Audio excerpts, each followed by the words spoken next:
তো আসসালামু আলাইকুম গাইস, আমি আজকে আপনাদের সাথে যে জিনিসটি আলোচনা করব, আসলে স্টার সেন্ডাররা কিন্তু সবসময় ফলোয়ার্সের জন্য স্টার সেন্ড করে না। তো এটি কিন্তু আবারও প্রমাণ করে দিল গতকালকের থটস অফ বিল্লাল ভাইয়ের যেই লাইভটি করেছিল, সেই লাইভ থেকে মানবতার জন্য যেই লাইভটি করা হয়েছিল। তো এই লাইভটি থেকে উনি $1090 মতো আর্নিং করছে। তো $1090 কিন্তু ছোটোখাটো কোনো বিষয় না ভাই। তো যারা ফেসবুকে কাজ করেন অথবা অনলাইনে সোশ্যাল মিডিয়াতে কাজ করেন, তারা অবশ্যই $1090 আর্নিং করা যে কতটা কষ্ট তারা একমাত্র বুঝতে পারবেন এই বিষয়টি।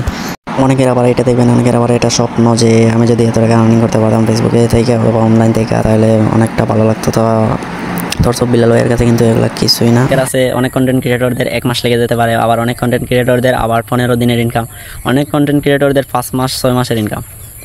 তো উনি কিন্তু শুধুমাত্র একটা লাইভে এসে, তাও আবার সবার কাছে স্টার চায়নি, উনি শুধু বলছে যে স্টার সেন্টারদের কয়েকজনকে আমি বলবো যে যাতে এই ভালোবাসাটা দেখানোর জন্য। তো এই কথাটার উপরেই কিন্তু $1009 আসছে। তো আশা করি সবাই বুঝতেই পারতেছেন, এটা কিন্তু কোনো ছোটোখাটো বিষয় না। উনি কিন্তু শুধুই বলছিল যে কিছু স্টার সেন্টারদের ভালোবাসা দেখতে চাই এই লাইভে।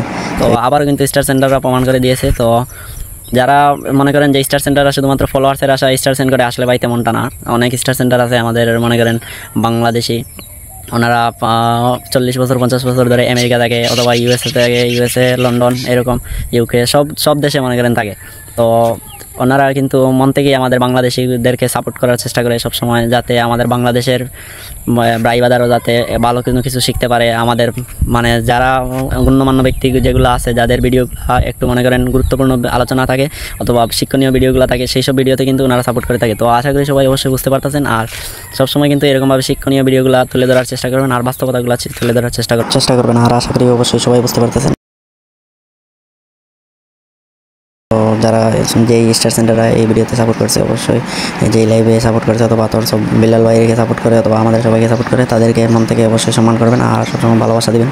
নিঃস্বার্থ ভালোবাসা দিলে আপনিও কিন্তু স্টার সেন্টারদের কাছ থেকে নিঃস্বার্থ ভালোবাসাগুলো পাবেন। তো আশা করি সবাই বুঝতে পারছেন। ভিডিওটি লাস্ট পর্যন্ত দেখার জন্য অবশ্যই ধন্যবাদ। আর আপনার মন থেকে স্টার সেন্টারদের জন্য একটি কমেন্ট রেখে যাবেন, ঠিক আছে? ভালো থাকবেন, সুস্থ থাকবেন, আল্লাহ হাফেজ।